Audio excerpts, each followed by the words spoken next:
Pria ini telah terjebak di sebuah pulau terpencil selama beberapa hari. Suatu hari ia menemukan sebungkus mie instan tua di sana. Melihat bungkus itu, muncul keinginannya untuk makan mie. Saat ia membuka bungkusnya, ia menemukan sebuah bungkusan kecil berisi bumbu. Melihat itu, ia memutuskan untuk membuat mie sendiri.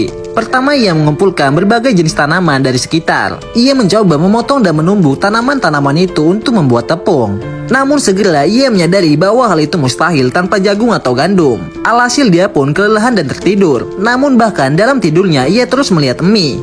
Lalu kicauan bulung membangunkannya. Melihat bulung-bulung di luar, sebuah ide muncul di kepalanya. Bulung yang memakan biji-bijian, perut mereka tidak sepenuhnya mencerna biji itu. Dengan pemikiran itu, ia mulai mengumpulkan biji-biji dari kotoran bulung. Ia menemukan tanah yang datar dan menanam biji-biji itu dalam tanah. Beberapa hari kemudian, ia melihat sebuah tanaman tumbuh dari biji yang ditanamnya. Melihat itu, ia sangat gembira. Untuk melindungi tanamannya dari burung, ia membuat orang-orangan sawah dari mantelnya dan menaruhnya di ladang. Pria itu merawat tanamannya dengan baik. Suatu hari matanya tertuju pada tanaman khusus, yaitu jagung. Melihatnya, ia menjadi sangat bahagia karena mimpinya untuk makan mie sebentar lagi akan terwujud.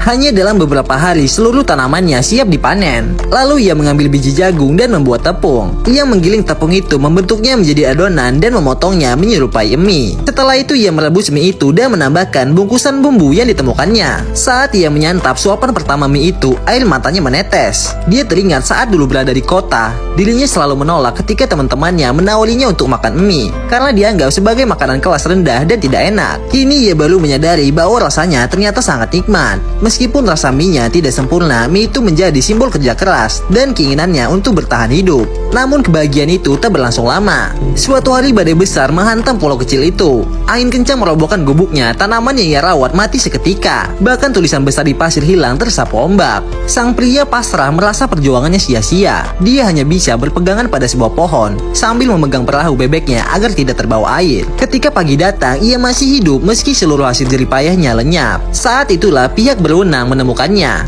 Polisi datang dengan kapal dan menahannya karena dianggap tinggal ilegal di area kota. Dengan tangan terikat, ia hanya bisa menunduk, kembali merasa hampa. Ia dibawa kembali ke kota dan ditinggalkan begitu saja di pinggir jalan.